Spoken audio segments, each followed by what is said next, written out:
bahwasanya hambaku telah berbuat dosa dan dia tahu dia punya Tuhan yang bisa memaafkan dosa-dosa itu, maka Allah pun berfirman, berbuatlah setelah itu sesukamu maka aku akan memaafkan dosamu. Kata Imam Nawawi rahimahullah dalam syarah Sahih Muslim tentang hadis ini, seandainya seseorang berbuat dosa 100 kali atau lebih, tapi setiap kali berbuat dosa dia bertaubat,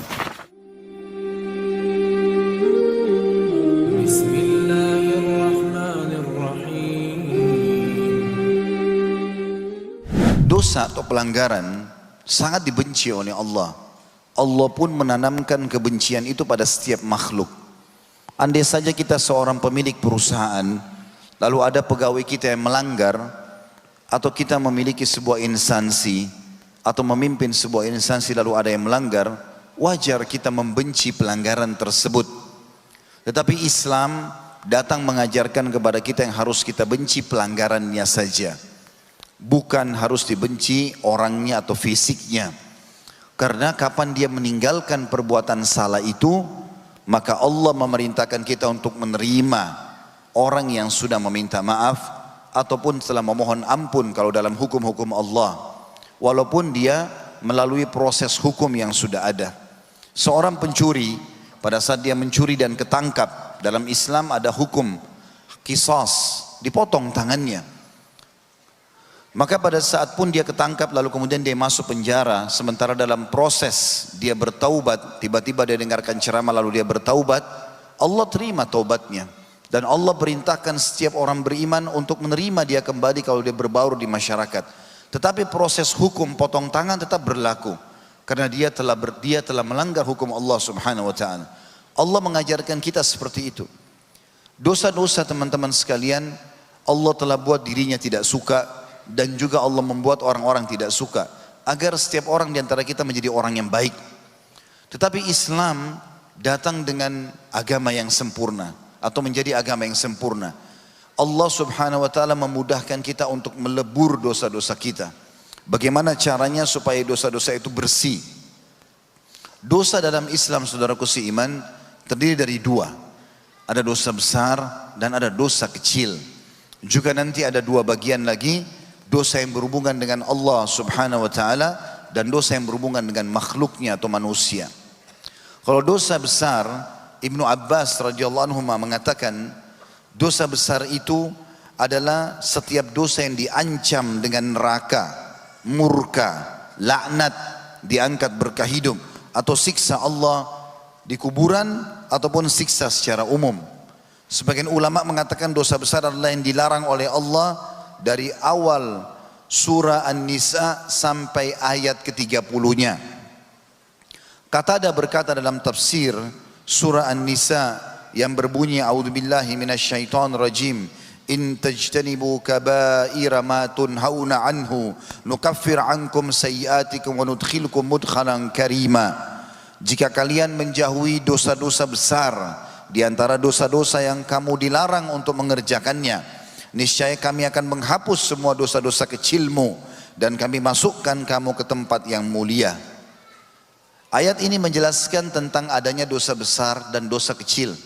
Dan dosa kecil adalah lawan definisi tadi, semua dosa atau larangan yang tidak diikuti dengan ancaman murka, laknat, siksa kubur ataupun siksa api neraka. Juga dosa ini terbagi dua, saudaraku seiman. Dari sisi yang lain ada dosa yang berhubungan dengan haknya Allah, seperti orang berzina, orang tidak sholat. Ini juga dirincikan oleh para ulama. Andai saja dosa itu tidak punya konsekuensi untuk dibayar setelah bertaubat, maka dia cukup bertaubat kepada Allah subhanahu wa ta'ala, sebagaimana akan kita rincikan dalil-dalilnya insyaAllah. Misal dia berzina, dia tinggal bertaubat nasuha kepada Allah, maka Allah pun akan menerima taubatnya. Tapi kalau yang ditinggalkan adalah dosa atau perintah yang akhirnya menjadi dosa, seperti orang tidak puasa Ramadan, sehingga dia wajib pada saat taubat mengqadha puasa Ramadannya, maka selain taubat kepada Allah, dia harus melakukan qadha puasa itu. Kalau berhubungan dengan dosa yang kedua, dosa kepada makhluk, maka selain taubat kepada Allah seperti mencuri, menggibah, memfitnah, memukul, mengambil hak orang lain, ini selain tobat kepada Allah karena Allah melarangnya, juga dari sisi lain harus mengembalikan hak orang tersebut. Kalau itu merupakan citra dan nama baik, maka dia harus memperbaikinya. Dan kalau itu merupakan benda atau materi, maka dia harus mengembalikan. Dosa-dosa ini teman-teman sekalian, Allah subhanahu wa ta'ala sudah maklumi kalau akan terjadi. Tetapi Allah subhanahu wa ta'ala juga melarang kita untuk mengulang-ulanginya. Saya ingin teman-teman kalau punya program Al-Quran di HP, bisa dibuka dulu. Untuk saya bacakan surah Al-Imran, surah nomor 3 dalam Al-Quran, ayatnya 135 sampai 136. Ayat ini mulia sekali. Ada pesan yang ini saya sampaikan, yang disampaikan oleh para sahabat Nabi ridwanullahi alaihim. Bunyinya dulu, A'udzu billahi minasyaitonir rajim. Walladzina idza fa'alu fahishatan aw zalamu anfusahum dzakarullaha fastaghfaru lidzunubihim wa man yaghfiru dzunuba illa Allah wa lam yusirru ala ma fa'alu wa hum ya'lamun ulaika jazaohum maghfiratun min rabbihim wa jannatun tajri min tahtiha al-anharu khalidina fiha wa ni'ma ajrul 'amilin. Saudaraku seiman, terjemahan daripada ayat ini adalah, dan orang-orang apabila mengerjakan perbuatan keji atau dosa dan menganiaya diri mereka sendiri, maka mereka ingat kepada Allah lalu memohon ampun terhadap dosa-dosa mereka. Dan siapakah yang dapat mengampuni seluruh dosa selain daripada Allah? Dan mereka tidak meneruskan perbuatan keji itu, sedang mereka mengetahui atau sudah mempelajarinya. Mereka itu balasannya ialah ampunan dari Rabb mereka dan surga yang di dalamnya mengalir sungai-sungai, sedang mereka kekal di dalamnya, dan itulah sebaik-baik pahala orang-orang yang beramal. Ibnu Katsir menyebutkan dalam tafsirnya mengenai ayat ini, Al-Imran 135 sampai 136, beliau mengatakan diriwayatkan dari Anas bin Malik radhiyallahu anhu bahwasanya telah sampai berita kepadaku bahwa pada saat turun ayat ini iblis pun menangis. Karena ternyata iblis berusaha menyesatkan manusia dan menjerumuskan mereka dalam dosa besar dan dosa kecil, tapi Allah pun telah menjanjikan pengampunan dosa sebanyak apapun dosa yang dilakukan selama seseorang itu belum meninggal dunia. Imam Ahmad meriwayatkan dalam musnadnya dari Abu Sa'id al-Khudri radhiyallahu anhu bahwasanya Rasulullah sallallahu alaihi wasallam bersabda, iblis berkata, wahai Rabbku, demi kebesaranmu aku akan senantiasa menyesatkan hamba-hambamu selama ruh-ruh mereka di tubuh mereka. Maka Allah pun membalas sambil berfirman, demi kebesaran dan keagunganku aku akan senantiasa mengampuni mereka selama mereka meminta ampunan kepadaku. Dan ini adalah berita gembira kepada orang-orang beriman, bagaimana Allah subhanahu wa ta'ala memudahkan untuk kita bertaubat kepadanya dan kembali ke jalannya. Teman-teman sekalian, taubat dan kembali kepada Allah dari dosa-dosa adalah sebuah ibadah yang sangat indah. Kita menyesali kesalahan kita dengan setulus hati. Kata Imam Nawawi rahimahullah, taubat bila diikuti dengan 3 syarat, yaitu dia meninggalkan dosa itu seketika, lagi berbohong, lagi riba, lagi zina, lalu dia berhenti. Kemudian dia menyesali yang kedua, dan dia berjanji dan bertekad kepada Allah tidak akan mengulanginya, maka dipastikan taubatnya akan diterima. Allah subhanahu wa ta'ala berfirman di dalam surah Al-Ma'idah ayat 39, A'udzu billahi minasyaitonir rajim, faman taba min ba'di dhulmihi wa aslaha fa innallaha yatubu alaihi innallaha ghafurur rahim. Maka barang siapa bertaubat di antara pencuri-pencuri itu sesudah melakukan kejahatan-kejahatan dan memperbaiki diri mereka, berubah dari kejahatan menjadi amal saleh, maka sungguhnya Allah menerima taubatnya. Sesungguhnya Allah Maha Pengampun lagi Maha Penyayang. Dikatakan bahwasanya Imam Asy-Syaukani berkata konteks ayat ini khususnya untuk para pencuri bila mereka bertaubat, tetapi masuk di dalamnya makna umum semua pelaku kejahatan dan pengambilan hukum dengan keumuman lafaz bukan dengan kekhususan sebab. Allah juga telah berfirman di dalam surah Al-Isra sebagai berita gembira kepada kita bahwasanya apapun yang pernah kita lakukan asal kita ingin taubat nasuha, Allah akan maafkan. Di dalam surah Isra ayat 25 Allah berfirman, A'udzubillahi minasyaitonir rajim. Rabbukum a'lamu bima fi nufusikum in takunu salihin fa innahu kana lil awwabina ghafura. Di garis bawah kalimat awwabin. Tuhanmu hai Muhammad lebih mengetahui apa yang ada dalam hati manusia. Jika kamu atau kalian adalah orang-orang baik, maka sungguhnya Dia Maha Pengampun bagi orang-orang yang bertaubat. Kata Sa'id bin Musayyib rahimahullah tentang tafsir makna lil awwabina ghafura. Awwab adalah orang-orang yang bertaubat lalu berbuat dosa, lalu bertaubat, lalu berbuat dosa lagi, lalu kemudian ditutup dengan bertaubat. Artinya berulang-ulang pun taubat, Allah masih memaafkan. Ibnu Abbas berkata radhiyallahu anhu dalam tafsir kalimat awwab adalah orang-orang yang apabila diingatkan kesalahannya ia segera bertaubat. Imam Ar-Razi juga mengatakan dalam tafsirnya tentang surah Al-Isra ayat 25, sudah menjadi sunnatullah bahwa Allah akan mengampuni dan menghapus kesalahan orang-orang yang bertaubat. Saudaraku seiman, Allah telah menurunkan ayat di dalam Al-Quran surah Az-Zumar ayat 53. Kata para ulama disepakati bahwasanya ini ayat yang paling pantas disyukuri oleh setiap orang beriman. Karena ternyata Allah subhanahu wa ta'ala tidak membatasi dosa yang mereka lakukan asal mereka mau bertaubat. Sebesar apapun dimaafkan. Bunyinya, A'udzubillahi minasyaitonir rajim. Qul ya ibadiyalladzina asrafu ala anfusihim la taqnatu min rahmatillah innallaha yaghfiru dzunuba jami'a. Al-ayah.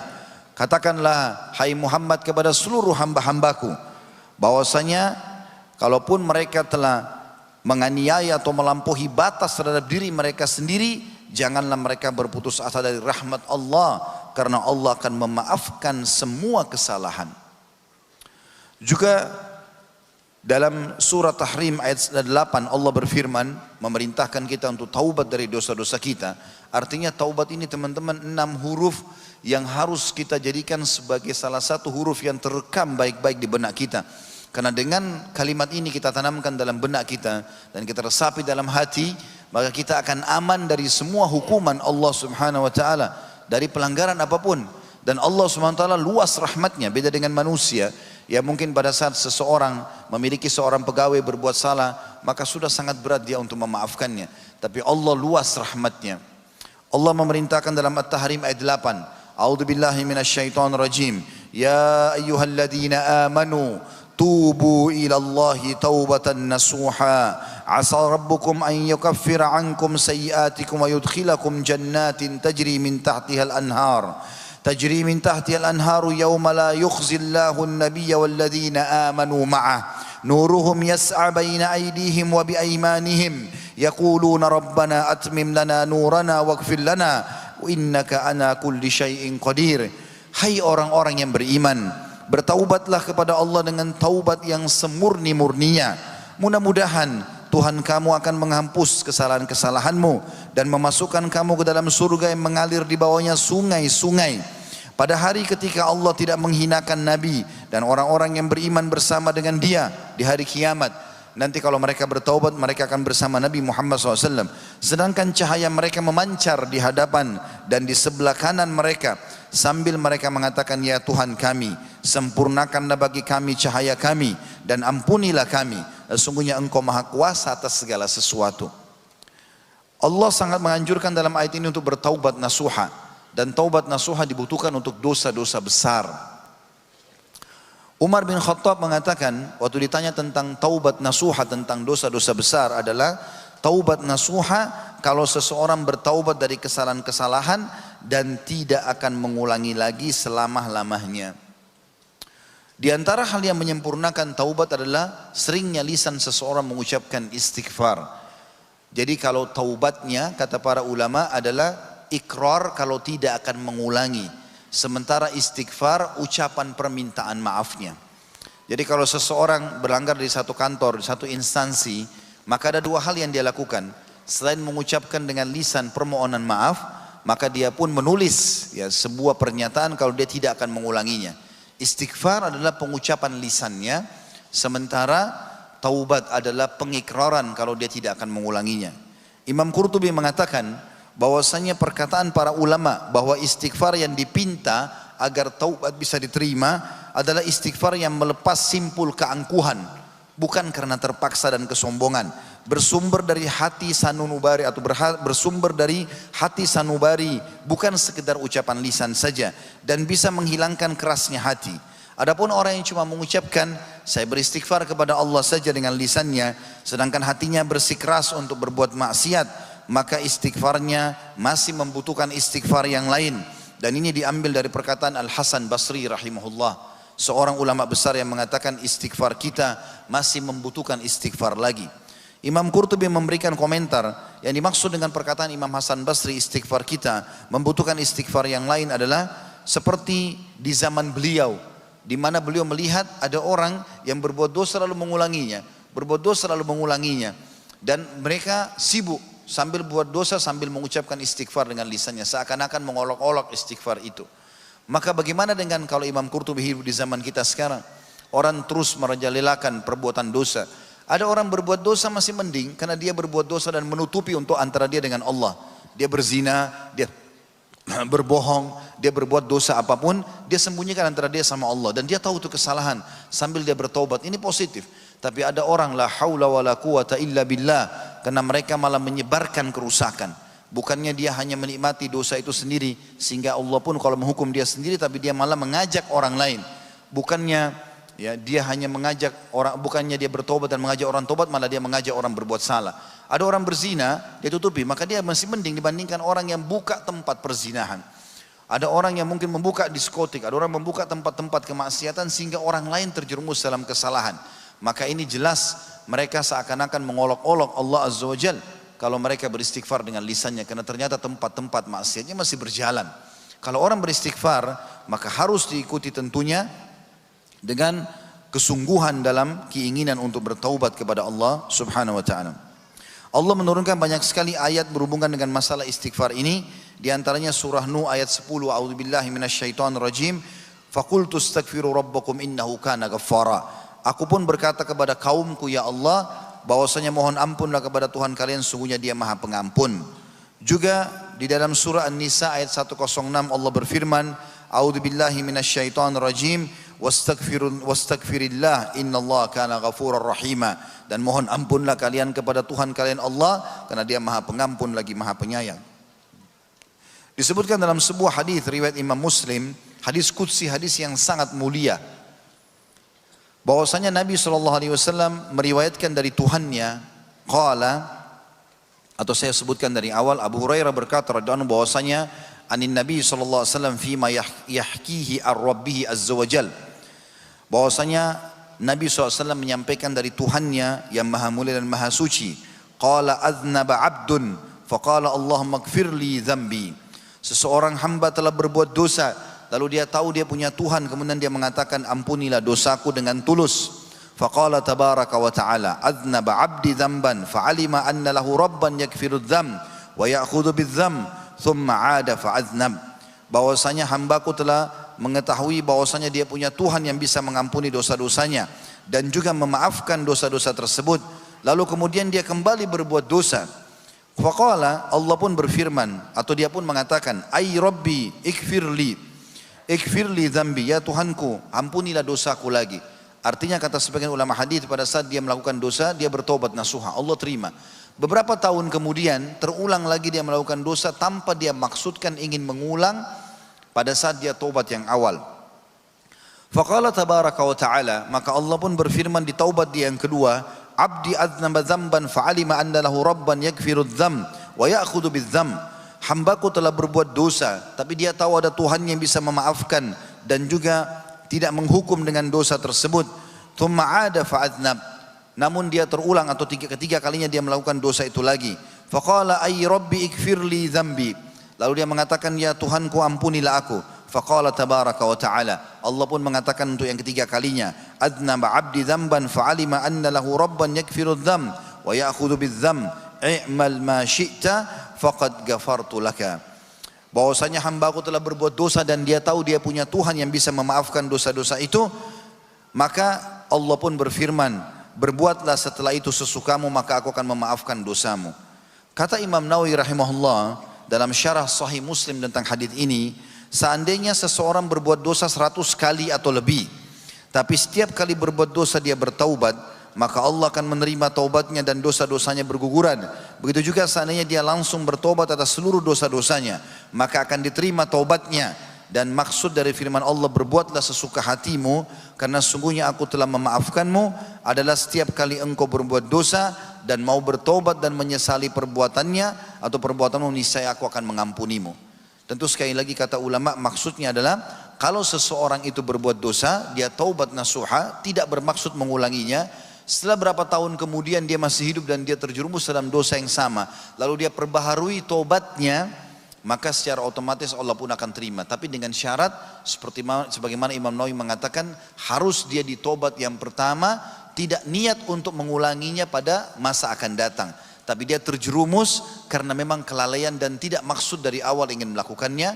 Kalau dia tobat lagi, Allah pun akan memaafkan. Nabi SAW dikatakan oleh para sahabat beristighfar di dalam satu majlis beliau 70 kali. Jadi Nabi SAW seringkali didapat oleh para sahabat kalau sedang pengajian atau sedang duduk, seringkali beliau mengulangi istighfar sebanyak 70 kali. Bahkan beliau bersabda dalam sebuah hadis yang sahih, inni la astaghfirullah fil yaumi akthar min mi'ati marrah. Sesungguhnya aku beristighfar kepada Allah satu hari lebih daripada 100 kali. Teman-teman sekalian, kita akan masuk lebih dalam bahasan kita. Kalau dosa-dosa besar membutuhkan taubat nasuha, maka dosa-dosa kecil itu bisa dileburkan tidak dengan taubat saja atau dengan istighfar. Kalau taubat pasti akan membersihkannya. Tapi ada amalan-amalan yang kalau dikerjakan otomatis akan membersihkan dosa itu. Dan saya akan sebutkan pada kesempatan ini insya Allah ada 15 amal pelebur dosa. Yang ini juga karunia tambahan dari Allah Subhanahu wa taala kepada setiap pelaku kesalahan. Dan saya akan mulai teman-teman dengan masuk Islamnya seseorang. Ini adalah pelebur dosa pertama yang paling mulia, ya.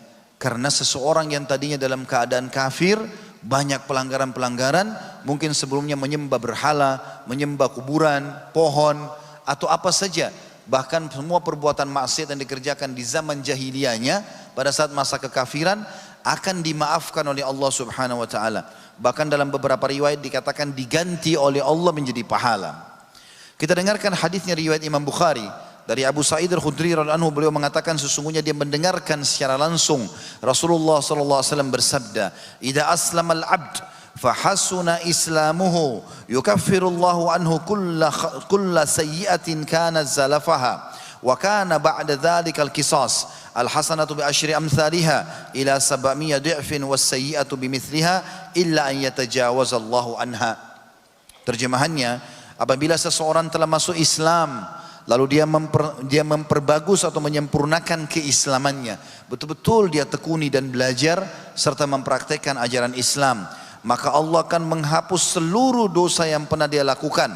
Lalu setelah itu amal perbuatan ada pembalasannya. Artinya kalau dia setelah masuk Islam, dosa masa lalu dimaafkan. Tapi kalau dia berbuat dosa setelah masuk Islam, akan ada pembalasannya. Satu kebaikan kalau dia berbuat kebaikan dibalas dengan 10 kali lipat balasan pahala, bahkan sampai 700 kali lipat. Tapi kalau dia buat dosa, maka akan dicatatkan baginya satu kesalahan saja dan bisa saja Allah mengampuninya. Ibnu Hajar berkata rahimahullah, ketika menjelaskan tentang hadis tadi yang saya bacakan, yang dimaksud bagusnya keislaman seseorang adalah baik keislamannya dalam akidah, keikhlasan, serta memeluk agama Islam secara lahir dan batin, juga merasakan kedekatan dan pengawasan Allah dalam setiap perbuatannya. Ada riwayat yang mulia juga, riwayat Imam Muslim. Abu Shumasa Al-Muhri mengatakan, kami pernah membesuk Amr bin As radhiyallahu anhu, sahabat Nabi yang mulia, ketika beliau akan meninggal dunia.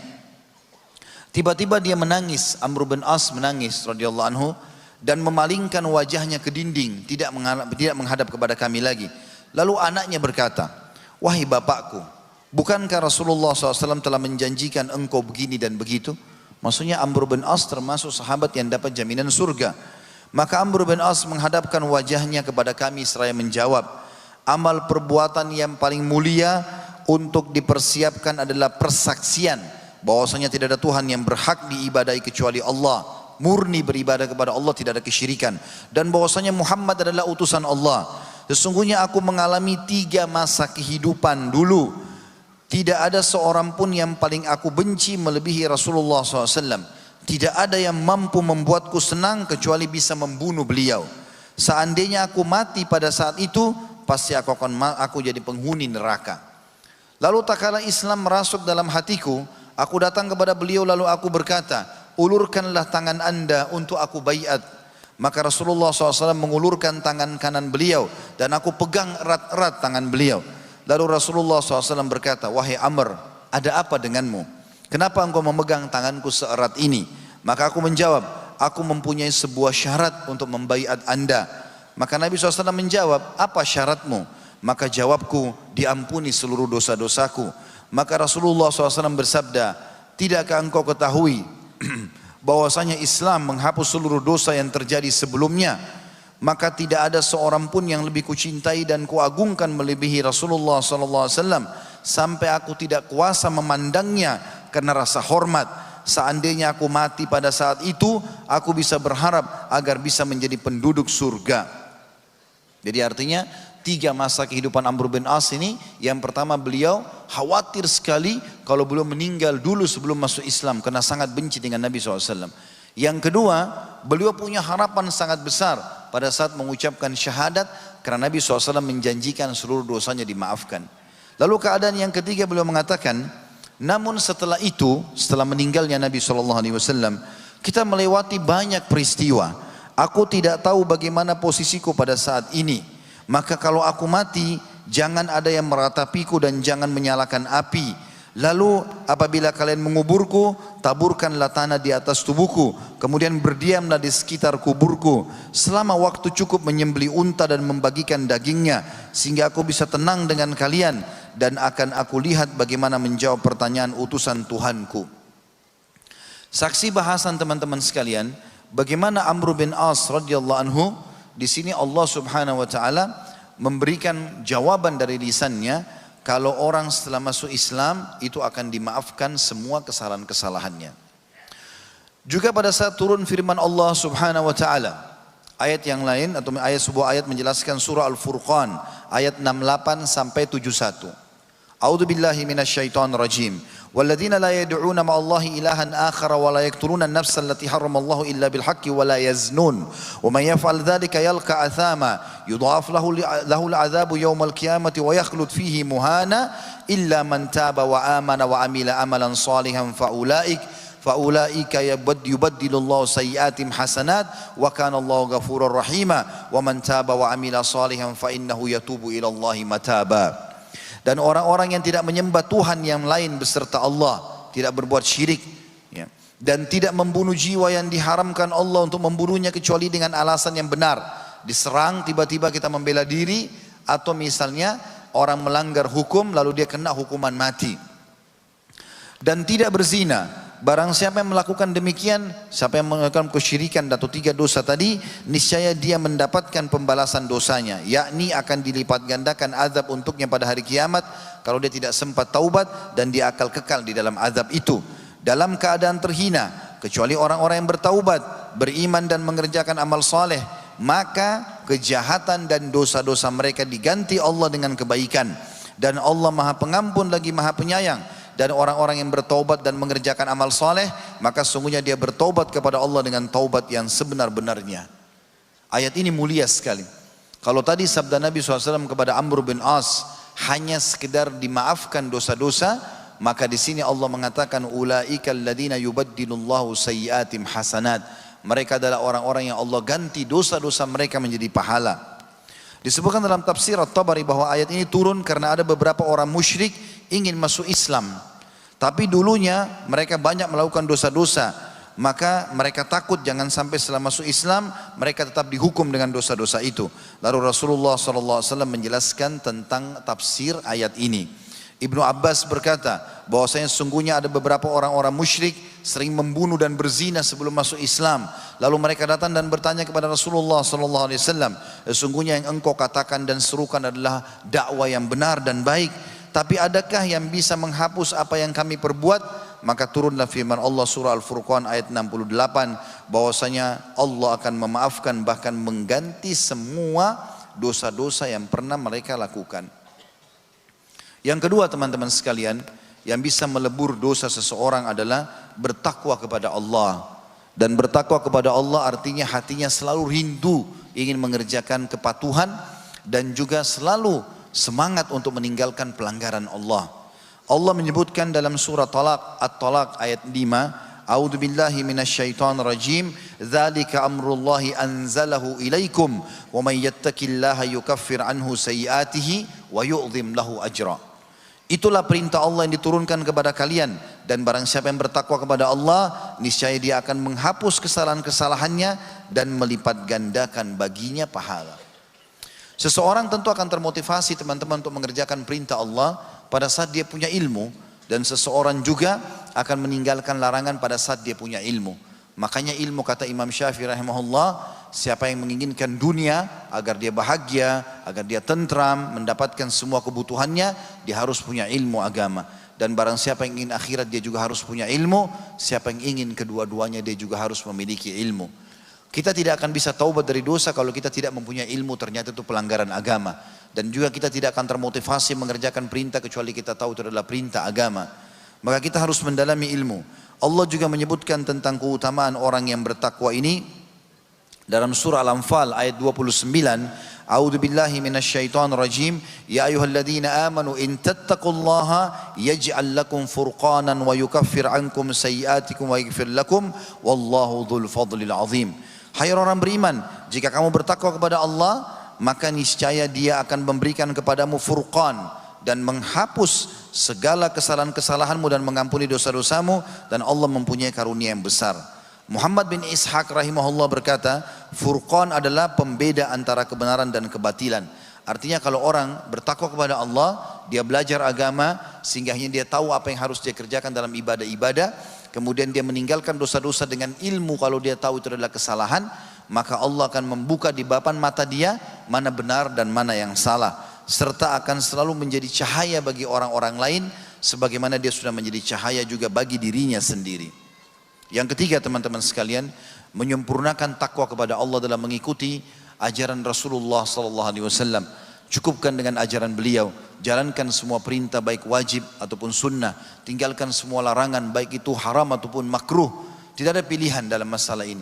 Artinya orang makin meninggalkan sesuatu yang dilarang baik itu haram ataupun makruh dan mengerjakan semua perintah wajib ataupun sunnah, maka dia akan mendapatkan pengampunan dosa dari Allah subhanahu wa ta'ala. Dalam surah Al-Imran ayat 31 Allah berfirman, A'udzu billahi minasyaitonir rajim, qul in kuntum tuhibbunallaha fattabi'uni yuhibbukumullah wa yaghfir lakum dzunubakum wallahu ghafurur rahim. Katakanlah, jika kamu benar-benar mencintai Allah, maka ikutilah aku. Niscaya Allah akan mengasihi dan mengampuni dosa-dosamu, dan Allah Maha Pengampun lagi Maha Penyayang. Oleh karena itu teman-teman, semua perintah Rasulullah sallallahu alaihi wasallam diikuti, walaupun sunnah. Karena banyak orang yang mengatakan ini kan cuma sunnah, ya, artinya cuma hal yang kalau dikerjakan berpahala, ditinggalkan tidak masalah. Salat qabliyah, salat ba'diyah, salat duha, sedekah, membaca Al-Quran, jenguk orang sakit, dan segala macam hal yang berhubungan dengan masalah ini. Ini semua kalau dilakukan karena niat mengikuti Nabi SAW akan datang secara otomatis meleburkan dosa-dosa yang sudah ada.